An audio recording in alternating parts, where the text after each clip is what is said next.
never miss your chance to know what the latest sports news is in town, chances to win tickets, and knowing what is going on with all your favorite KFAN shows, follow KFAN 1003 on all of our social channels like Instagram, TikTok, and X now. Stay connected and follow the sports leader, KFAN. I think volunteering your time is better for society than playing college basketball, but that's just me. I'm a purist. That's what I am.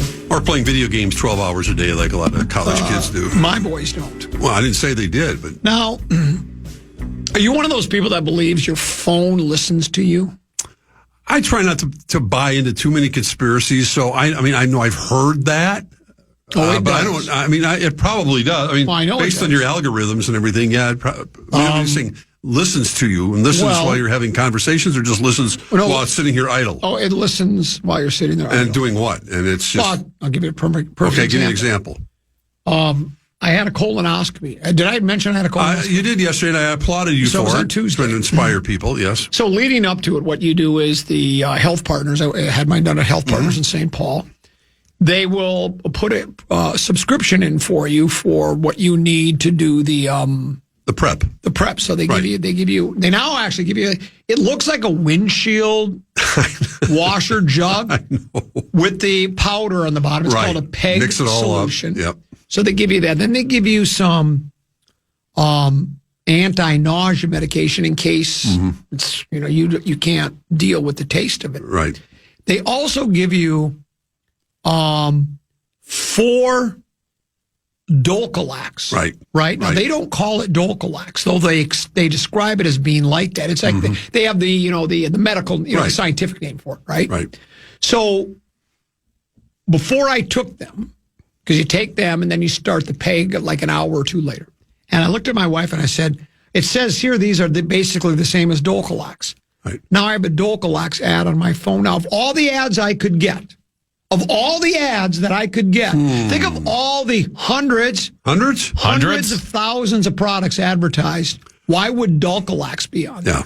What? And it's not from that. No. It's just a generic ad. I see that. I can see it from here. Yeah. Same with. I was on this kick a couple of years ago. You know those ice cream cones by Nestle's with all the what do they call them? Just like the nuts on top? Yeah, the nuts on the top and all that. I can't remember what drumsticks. Drumsticks, that's it. Yeah, okay. So I told my wife, we're sitting there on the couch. Can you get some more drumsticks next time you go to the store? Within 10 minutes, a drumstick ad by Nestle's appears on my phone. Now that didn't just happen. No, I never texted it. I never, search for it on my phone. I didn't put it in a Google search or anything. Right. It had to have heard what I said. And you can say I'm paranoid that I got a tinfoil hat on, but I'm just telling you, your phone listens to you. That's why Ventura said, I'm not going to have a cell phone. I don't want the government to know where I am. Oh, he said a lot of things. He's not that far off. I've seen like funny bits on TikTok before where like husbands will go up to their wife's phone when they're away and just start talking to ping driver. I like that. Like before Christmas or before birthdays. Yes. Yeah, it's genius. And I bet it works. Well, there's more than a kernel of truth to that. Well, they asked me, because when you do a colonoscopy, you have to have a driver. Correct. So they said, "Do you have a driver?" And I said, "Yeah, G440 Ping K." I'm sure they appreciated that humor at that particular time. I said the same thing. I go, it's not very dependable for me, though. Wait, hold on. Give yourself a rim shot there, me boy. Give yourself a rim shot. Driver tends to veer right. Yes, it takes a right turn, but it doesn't stop at the red light. It just goes. Doesn't do a right turn after stopping. I know one of the things you like to do is support local restaurants. I do. Yes, we do. There's one restaurant you will not be able to support anymore. Original Mall America tenant is about to split. Well. Hooters will be leaving the Bloomington Mega Mall later this month. It's been confirmed. The fourth floor restaurant is not only one of the few remaining original tenants from the mall's 1992 opening, but it's also the last Hooters in Minnesota. And we know how much your son Nick loved the... We practically grew up there. Yep. Great family restaurant. Great family One of my favorite Yep. bits on the power trip. Yeah, you just And loved it. I've had plenty of well wishes and condolences sent my way, and I said, well, unfortunately, Nixon, California won't be able to attend the finale. Which is March 22nd? Is the last. Now that it is right, going to be done. Can you just admit you liked going to Hooters and that Nick really didn't care that much about it? Just go ahead and admit it. Okay, I'll admit that. Yeah, that's what I figured. I figured that was well, most of the time, I always loved that. We would stop there. Would be on the way to the movie theater. That's that was when MOA first opened up, and that fifth floor. That's what it was on, right? Fifth floor. Yeah, they had America's Original spend, Sports Bar, Hooters. And Rick Bronson's. Has that been there since the beginning too? The comedy club. I think it Rick has. Bronson's House of Comedy, I think. Boy. And then there was another. There was another restaurant there. I don't remember which one it was. Well, my son spent a lot of time. There was an arcade there as well. Okay. And he spent more time there than he did at Hooters. Yeah. He'd go in the arcade, and I'd just wait for him at Hooters and say, you know where you can find me. I'll be at the bar watching Iowa State and Texas Tech. Are you Tech. sure you were watching Iowa State and Texas Tech? Oh, 100%. Of course, that's what you were watching. I mean, it's a passage of time. I mean, it's just, it's a rite of passage. Rite of passage, but it's the mall, and not just, I'm kind of laugh about it, but a lot of well-established restaurants are, I mean, I can't, honestly, and I know obviously it's a franchise, it's been around for a long time, but it's astonishing, really, that it's been there that long. Because I don't think that many people go up to that floor anymore. Like it was in its heyday. Is the movie theater still there? Or is that I think shut it down? is. No, okay. I think it is. I had not been up there I'm not that I go to the mall that often, but in its heyday, it was the movie theater was great to go to, and the restaurants, and of course the food court was right below it. So you go to the food court or else right in there, and man, it made for a night. We go to Planet Hollywood. That's where we went a lot. The kids when they were young. My friend Molly would always, I'd get in there and we'd have dinner and then go to the movies, and it was, that was kind of a big entertainment for the night. Or Camp Snoopy, the whole bit. I said something very controversial today. That's interesting. I said that I think the Minnesota Timberwolves should attempt when the season's over to trade Anthony Edwards to Atlanta. To Atlanta because he wants to for who? I don't know. Maybe we might have to do a 3-team deal and get some draft picks too. Okay. I mean, you saw it again last night, didn't you? Oh, I watched for the first half. And there wasn't a backdoor cut. He even made an effort to try to stop. Didn't care. I didn't know. You watched it? Well, no, I'm just going by what I read. It said. Well, if all you needed to see was the first 3-4 minutes of the game, and the Timberwolves had more turnovers than they did baskets. I mean, it looked like the Washington Generals playing the Globetrotters. I mean, they were so discombobulated, and everyone was in the bit. I am so tired of watching Julius Randle. I honestly can't take. You can talk about Ant. I mean, I'm sure he had his moments defensively. The whole team did, obviously, when you give up 153. Said Edwards was getting beat on back cuts, and the Wolves were turning the ball over. How do you get beat on a back cut over and over and over again? Well, how do you get cuts? If you watch the entire team, Kawhi Leonard had his way every single time he had the hand in the ball, but the Clippers were a much better team, and the Wolves shot the ball well last night, unlike the Lakers game. The first 3-4 minutes it was over because they must have turned it over every other possession, and it was like, are you kidding me? I watched part of that, and then I managed to make it to halftime. And I'm going to bed. I realized you're going to give up that many points, but. How do you give up 150? Was it 153? How do you give up 153 points in a game? I mean, it's astonishing to me. I mean, again, if you have any professional pride at all, and especially where you are, if you are serious about getting a better seed, don't you put out a more professional effort on the defensive end of the floor? This team has got. I think we're seeing cracks in the foundation. Obviously, these last 3 games speak for themselves.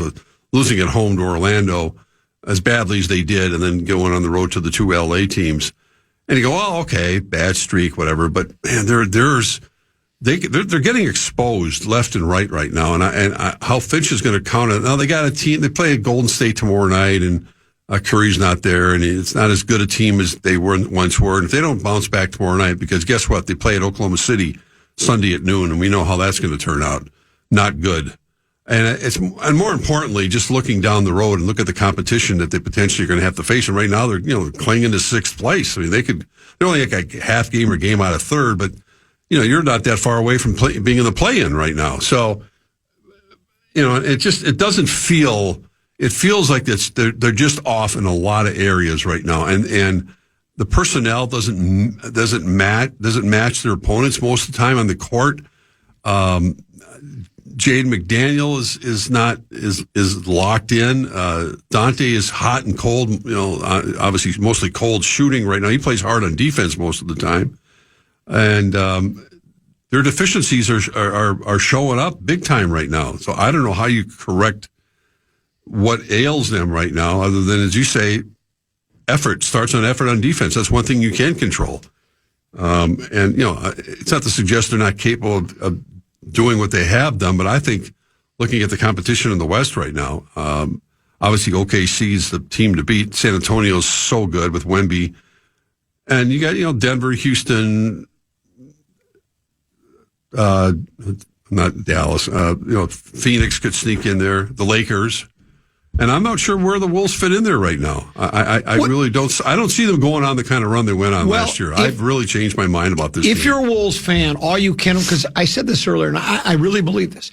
I know there are things you can do defensively as far as mechanics and footwork and such to give yourself an advantage. But I really believe that 90% of defense is just effort. Get in a guy's face, try to deny him the ball, cover him like a blanket. And because I think it mostly is effort, that's the one bit of hope I would have as a Wolves fan, is that offensively we can score points. We know that. What team can't in the NBA? Maybe they will be able to just flip a switch and say it's playoff time and now we're going to play grinded out defense, because we know the NBA play to get to the finals of the conference finals, right, the NBA finals. Is that another 6 weeks? How long does that last? Yes, at least it's like 2 months. So we're going to be playing a lot of basketball. Maybe they'll be able to. Maybe they'll be able to just like a switch, turn it on, start playing the defense, and then I guess you'd have some hope. And Ann said it last night. I mean, kudos. I mean, when Kawhi Leonard is healthy. He's healthy right now. I mean, he's as good as there is in the NBA. I mean, he was. They had a hand in his face a lot last night, and they couldn't do a damn thing about it. He was that good. But there were plenty of other examples where, again, rebounding and the turnovers were driving me crazy watching early in the game. It looked like they've never practiced before. So, here we go. We'll take a break. We'll come back. More to get to here with Common 10 to be and Mark Rosen right here on The Fan.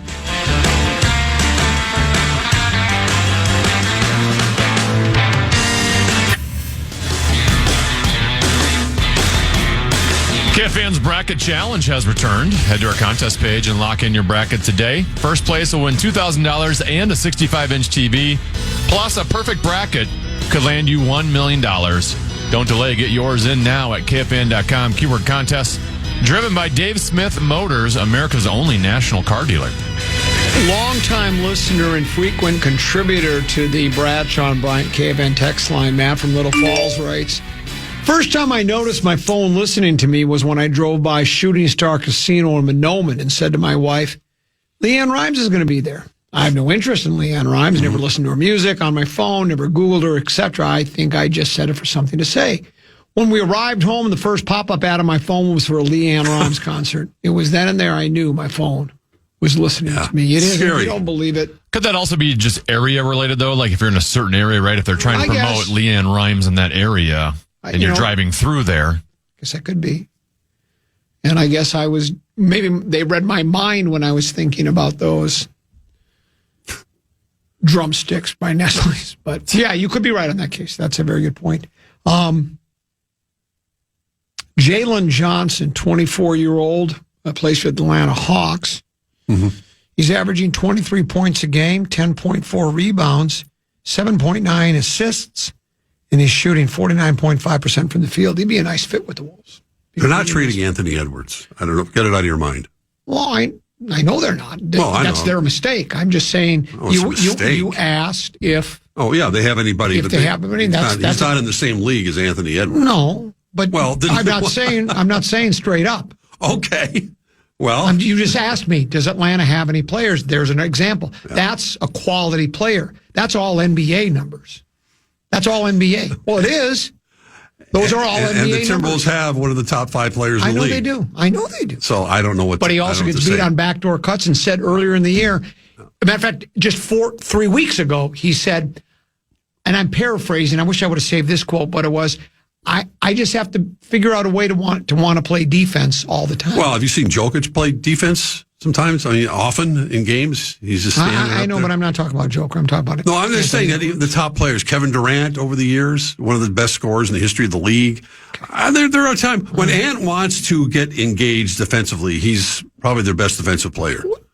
But there are, like anybody else, there are moments, there are halves, there are quarters, whatever it might be, where he's not.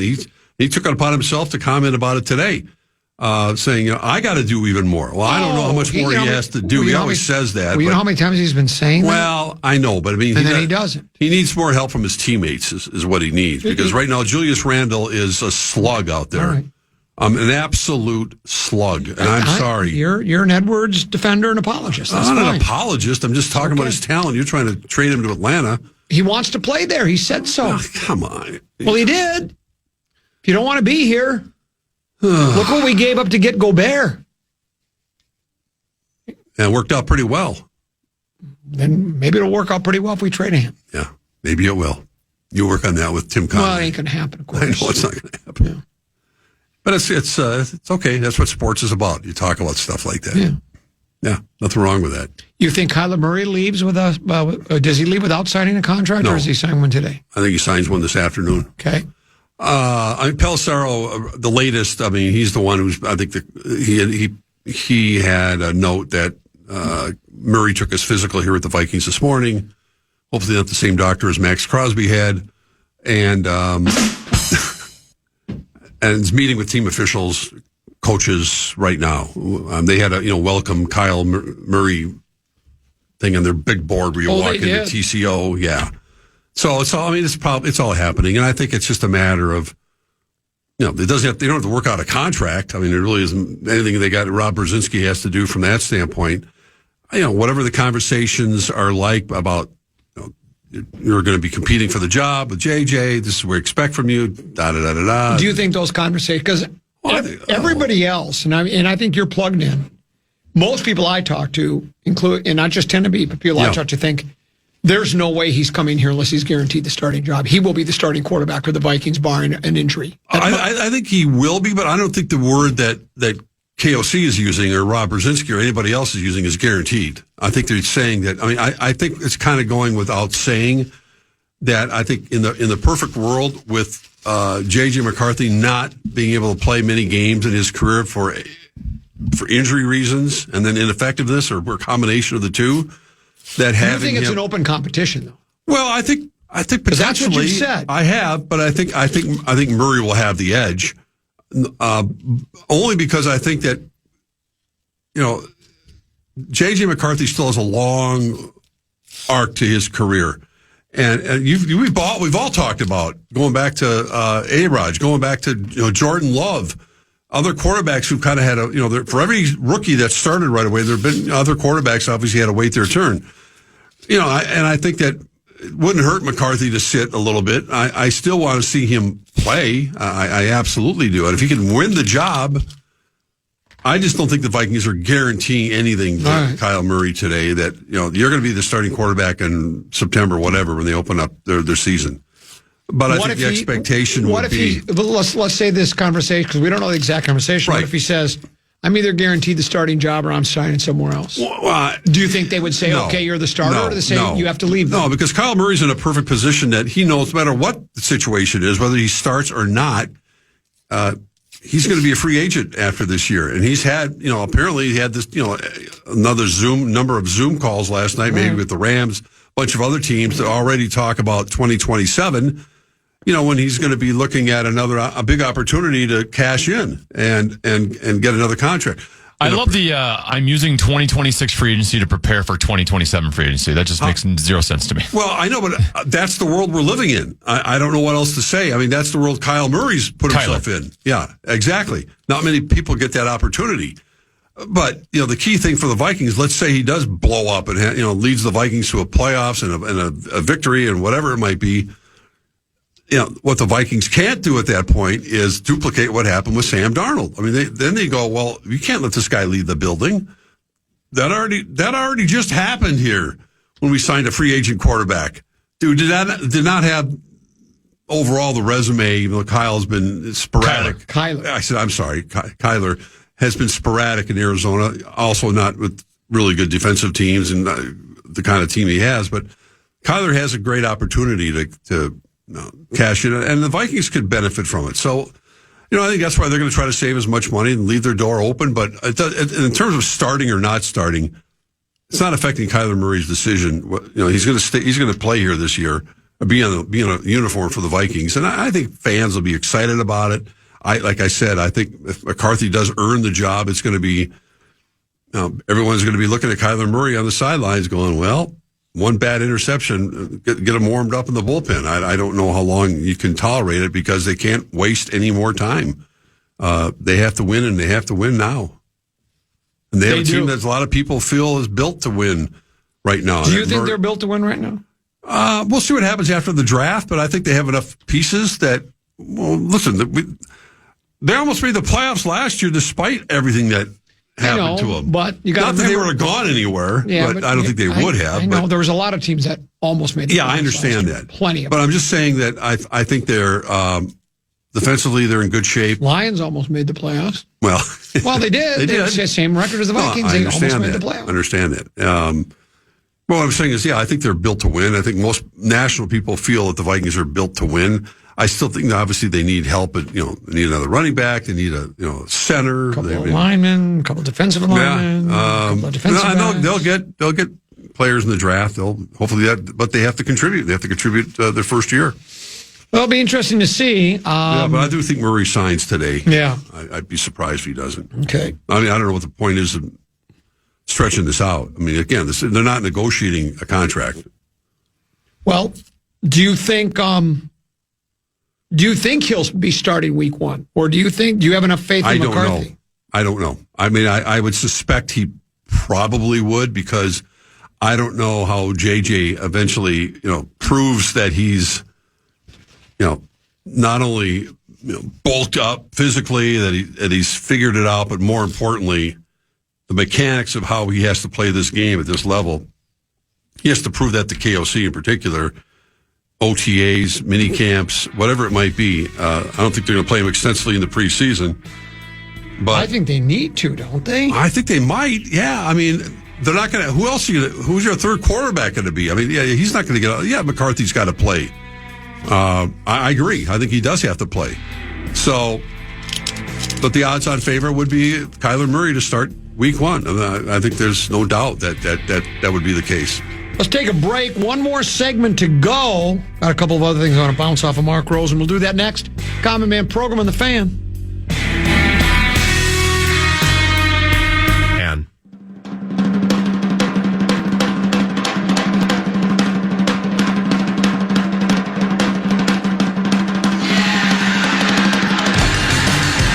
What's that one called? Beach Boys meets grunge? It's called Totally Rad. Totally Rad. Yeah. Couple 13-14 pastime common. East Tennessee. Mark Rosen is here as well. Golden Gopher men's basketball team loses to Rutgers, and kind of shrug your shoulders. Yeah. I saw the second half last night, and they just never really got their act together. They were leading at halftime. I think Grimm mentioned after the game that every team that ended up losing yesterday in the Big Ten tournament was leading at halftime. Oh, really? That was, a big deal. I mean, it was obviously not the best of the best teams right now, but Minnesota kind of, I think, and I'm making excuses. It's who they are this year because of all the injuries and not having all the talent in the world, but they just kind of hit the wall. They look like an exhausted team. I don't know how much more success they would have had, beating UCLA today. They play these games in a row, in these conference tournaments, which is basically, unless you are an underdog, that your only way into the March Madness is by winning the tournament. These teams that are top ranked are just kind of playing for seedings, and a lot of times we always get in these disagreements on Sunday, Selection Sunday, which is this week. A team doesn't really, doesn't matter if they win the Big Ten championship on Sunday afternoon or not. They're going to be in the same seat as they were before that, and it's kind of a money making TV event more than anything until the tournament actually starts. Because most people, unless you are an underdog, don't remember who wins these league championships anyway. But for the Gophers, it's just a matter of regrouping. Hopefully, that Nico Medved can keep the nucleus of this team together, add some pieces, and actually have a bench next year to rely on, and strike gold with some of these young players that you have to have and that are from Minnesota or elsewhere that you have to get, and you can get right back in that kind of conversation. But yeah, it was not a good performance last night. I don't, and again, I know we have a lot of talented kids coming out of Minnesota. I don't know where the recruiting stands right now, if there's been any commits or anything like that. But, so much of it now really, you can... Before it was just trying to get a kid to commit to that school for whatever reason. The program fits him. You're going to be, one of the main pieces. Now it's like, well, how much money are you going to get me to? So you could be a Minnesota kid that really would like to play at the University of Minnesota, right? Right. But then if the university says, well, we got $250,000 for you, and then all of a sudden, LSU or whoever you name it, Duke, Wisconsin, whatever goes, well, you know what? We got $500,000 for you. Right. Well, then all of a sudden you go, well, loyalty only goes so far, right, when it comes to money. Yeah, so that's 19, 20 years old, I'm going to get that kind of a payday. Yeah, that's pretty hard to turn it down. Yeah, so I don't know where that stands with them. Well, I don't think anybody does right now because they're not in that period of time. Yeah, that's true. That's true. But, I don't know where they go with as far as how much money they will be able to raise, because we've talked about that before, that, some of these schools seem to almost have unlimited nil money. They have all sorts of, you got the boosters. The Cuban character for Indiana, and you got Phil Knight up in Oregon. So, until you get one of those guys, it's going to be probably more difficult to do. I don't know. Well, and in Oregon, obviously, doesn't have the success in basketball that they do in football, but it's they have pretty deep pockets that help their football team every single year. And we talked about this with Tennessee too. The Gopher men's hockey team bounced, done. Yeah, it's not a good time. I mean, it seems like there's obviously a great deal of apathy, and it's not helping matters when hockey has been such a big part of the conversation. The Olympics, the way the Wild are going, the women hockey team, the women professional hockey team. And the Gophers, we're so used to having them in, that conversation, if not getting to the Frozen Four, certainly competing at that highest level. And it's been, decades of success that they've had here. I'm not always obviously ending up in a championship or even a Frozen Four appearance, but it's kind of rock bottom right now. I don't know what Motzko is going to do. I don't know what maybe Tenna has a better understanding of where they are roster wise, but for Minnesota to have this kind of a season is really shocking. I mean, I don't know the other word to use. I'm sure it's been a process and built up over a period of time, but it's not something that's accepted by our hockey community, that's for sure, or the university, to have a prideful hockey program like the Gophers have had all these years, and to finish up like they did. It's not a good look. When did the Twins' first game? Is a couple of weeks from now, is it? We're getting there, We're getting there, right? I was just reading that little item that our guy Joe Ryan's replacing Clayton Kershaw on Team USA's WBC roster after the quarterfinal, and Ryan, believe it or not, would be lined up to pitch in the championship game if the USA gets there, but Kershaw's out. Joe Ryan apparently in. So, they've got a couple weeks to go, and they open up on the road, but we're not that far away. I mean, let's pretend, Mark Rosen, that you're with the Minnesota Twins PR department. Oh boy, one of the tough job, right? Very tough job. What do you do? I mean, they're already now I think I saw. I think it might have been it was either the Athletic or one of the Fish Wraps. There was a story about how they're going to do I don't, there could be $2 beer nights for prior to when the game starts or only Monday through Thursday. They have all these deals they're going to start doing to try to attract people there. When I think the best way to get fans in the stands is when you have a winning product, there's more people there. There's a bigger buzz. It seems like the place, it's kind of the place to be. I guess they're kind of banking on, it's still, you hear this all the time. Every time you read a positive thing about the Twins, it's still one of the best ballparks in baseball. Well, after a while, so what? What do I, all right, yeah, well, you got a great ballpark. It's fun. But what would you do if you were trying to spin? You can't do with remember when, the Twins that get to know them? Yeah. Because they had, it was just young players that nobody knew, kind of what they're doing now. Right. Some of these guys. Well, there's only so many bobblehead days you can have. Right, yeah. And that's the problem. I just got a media invite for March 31st. What's new at Target Field and Taste of the Twins? Well, here, again, we're talking food. They're going to have representatives of the Twins and their partners and executive chefs of the teams and representatives from select Target Field food vendors and beverages. So, this is kind of what they're dealing with right now. I've gotten a couple different, I can't find it right at the moment, but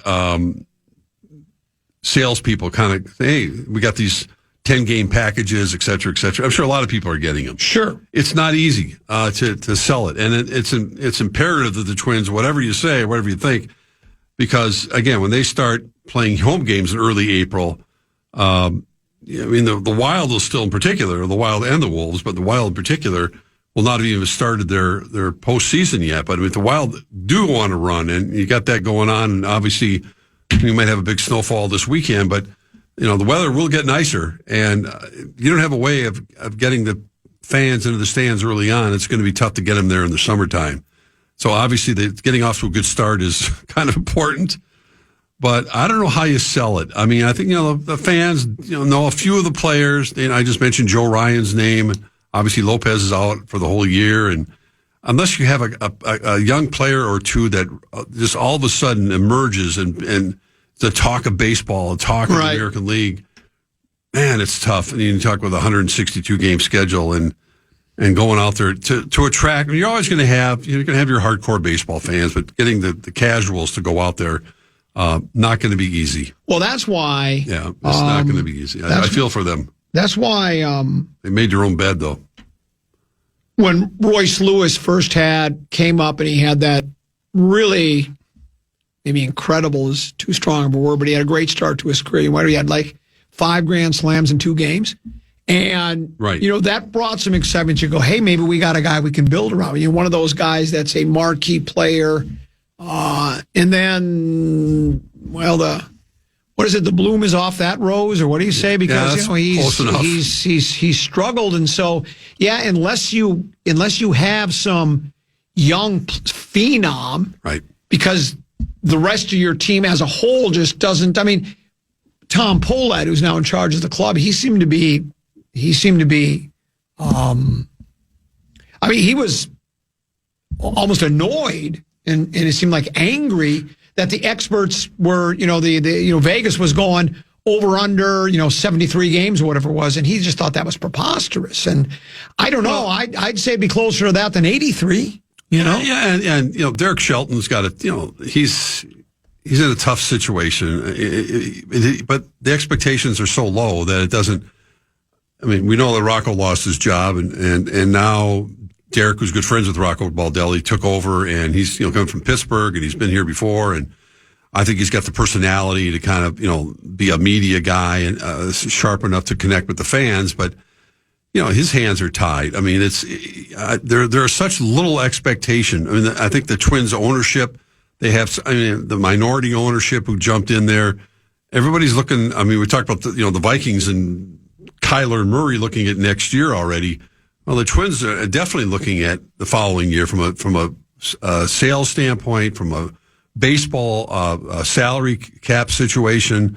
They're not going to spend any extra money this year. We know that already, and it's Derek Shelton's hands are tied. He's just going to have to kind of motivate these young kids to play the best they can possibly play, and sometimes that's okay if you give you a good product.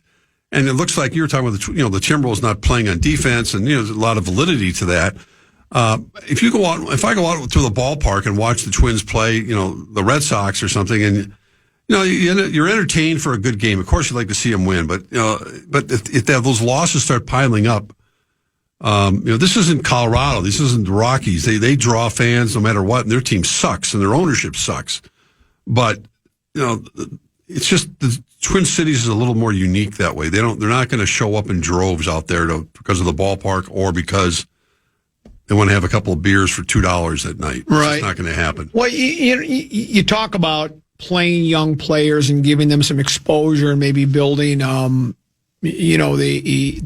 familiarity. But the team continues as we're looking at the cuts. And again, you can do you put a young guy in just because he's a young guy and you got nothing else, or do you think he's not ready? But every day it seems like, or every other day, there's a story that says Twins make 2 more cuts to spring roster, including prospect Kalen. That's what I was just talking about the other day. Yeah, the Culpepper kid. Culpepper, consensus top 100 prospect at 316 in the big league camp, which is real nice. They're sending him down. He's not going to be with the big club. Then you page down a couple of more days. Let me get the next one because there have been several in which the Twins keep sending players down. Where's the next one? There was one. Twins cut 9 players from camp, including outfielder Emmanuel Rodriguez. And Rodriguez is also considered a future Twins outfielder. That was when I brought up the story about they had the 3 outfielders that were all going to be in the outfield maybe someday. They'll all be together in St. Paul maybe someday with the Twins. Here's what it says. Rodriguez, a highly rated Twins prospect, hit .421 through 19 at-bats in a spring training game. He has been sent down, as is Gabriel Gonzalez. Gonzalez, one of those other guys that are supposed to be with him. Now, Gonzalez this spring hasn't been as well, but you wonder, I get it, too, that in spring training, a lot you'd have split squad games. Maybe they're tearing the cover off the ball against some guys that might not get past AA for whatever team they're playing. But when you have players that are playing at that level, I don't know why they're not getting up at the big club right away. And listen, you bring up a good point, because I think the team that will take advantage of this are the St. Paul Saints, because they're going to have all those guys playing on that team. And it used to be they would, with Mike Veck in charge, they'd advertise the pig, they'd advertise all the gimmicks they had. Well, they still do. Have you seen the TV commercial? I have. The one the current one for this year? I think I have. This one for this year, every highlight has nothing to do with baseball, which is they've always kind of sold it that way. But they have. Everything is, they're showing the sumo wrestler guys, Right. they're showing the pig, all their little contests they do, which is what brings a lot of people to us. I'm not even saying they shouldn't promote that, but that's what that's about. But you're right.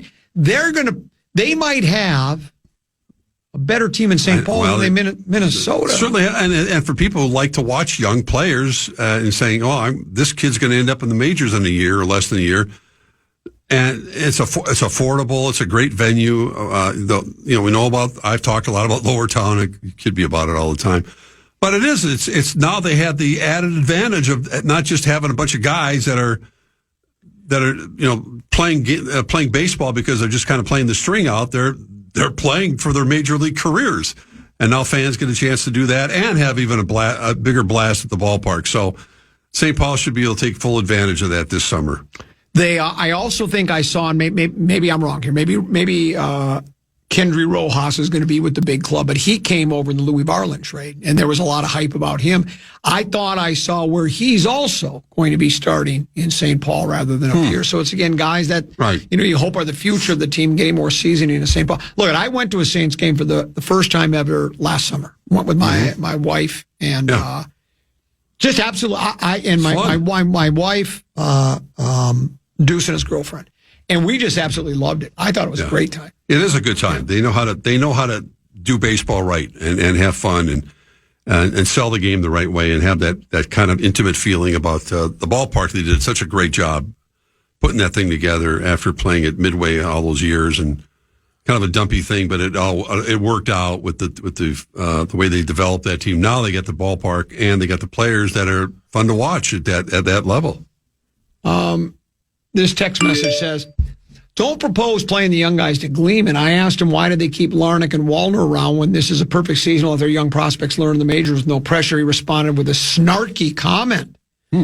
saying that that's not how you bring a prospect up and expect them to succeed. And I get that. You know, they think guys will be overwhelmed by big league pitching. You know, and that can happen. I guess it can happen. I don't know. I think my guess is it's like I used to talk about, like, for instance, in high school basketball. You know, I watch a lot of high school basketball, and I think the best coaches are the ones that find a way to get the most out of each kid and do it in a way in which, I'm not saying they treat the kids differently, but they kind of coach them differently. In other words, some kids need tough love. Other kids they're very mature.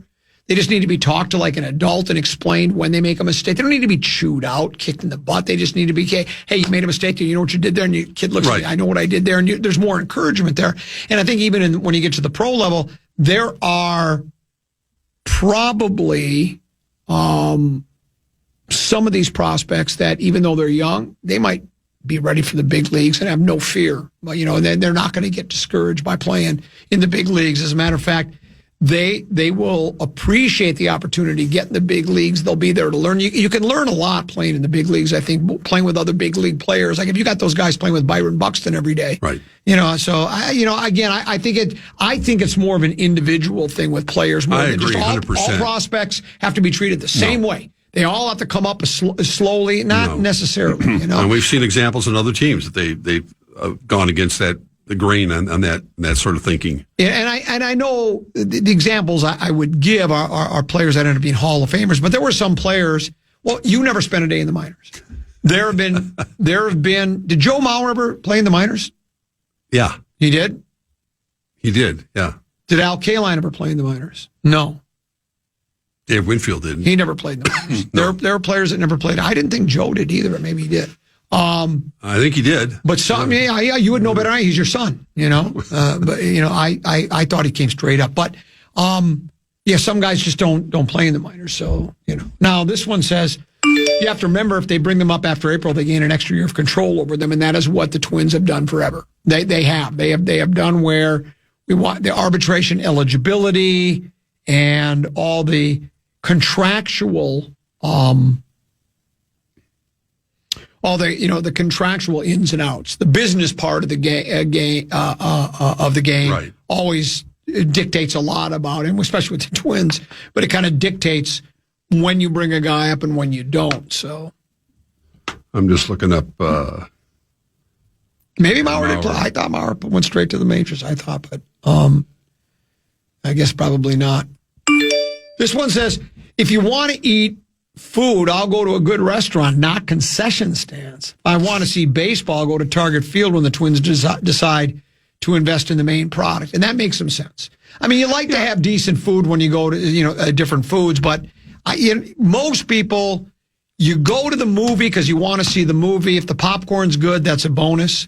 If you go to a baseball game, you want the product to be good. If the concessions are good, that's a bonus. You want the product you're actually paying for. Of course, but I think you go to the restaurant. But the baseball more than any other sport, because you have time to leisurely walk around, and that's why a lot of teams promote the new foods that they have. And I'm still, getting a ballpark hot dog, and whatever, to me, it's still part of the whole experience you have. My daughter and I go to, I don't know how many games a year, 3-4 games a year. And, I do. I get I always want it tastes better outside. I mean, I know it's the old cliche, but they do.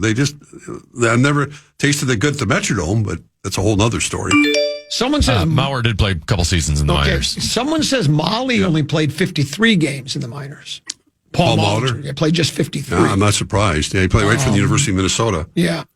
So 53 is not many. No. That's a pretty quick promotion. Mauer played Rookie League when he was 18, Class A, Quad Cities when he was 19, New Britain AA when he was 20, and then I was trying to grow the legend. AAA when he was 21. Right. I was trying to grow the legend of Joe Mauer even more than it's been growing here. I was trying to make it seem like, more than just Ring of Honor, more than a Hall of Fame. It's funny.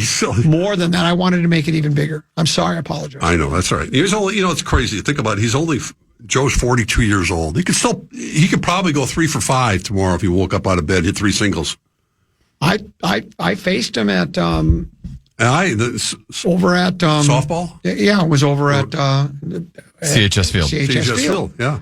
Over to Saints Field, and I got to pitch against Mauer. He had a single between the first baseman and second baseman. Big deal. I'm not kidding you. Well, no, but that's what he always does. He hit a single. Yeah. He knocked a little single, and I was hoping to get him out, but he didn't. Someone says that Mauer played single A ball for the Bethlehem Bears, his hometown. That's funny. Boom. That was the Larry Mondello guy? Yeah. No. Oh. No, that's Morty Amsterdam. He's the guy that does these. That's a new joke. Larry Mandela guy doesn't tell new jokes. Yeah. That's true. Oh, man. Boy, your week is done. It is. Me and I back nose to the grindstone for another not me. Oh, you're out too. I'm out too. But normally we're both back on the grindstone, and you're off. Well, we got big weekend. Still no puff of smoke from TCO yet on Kyler Murray. That should happen sooner than later. Of course, big weekend with Selection Sunday, et cetera, et cetera. Tennessee, do you Wild at home tonight. Yep. Tennessee, do you remind me who's program pastor tomorrow? Marnie and Max. Oh, really good lineup Marnie tomorrow. and Max will join us. Little B as well. Tennessee, thanks for having me. Hey, great job. Brett Blakemore in for Tennessee tomorrow. We'll talk to you tomorrow at 12 noon right here on the Fan. And good night, folks. And good night, Mrs. Calabash. Wherever you are. Listen back to any of Common Man's programs by podcasting on the iHeartRadio app or KFAN.com.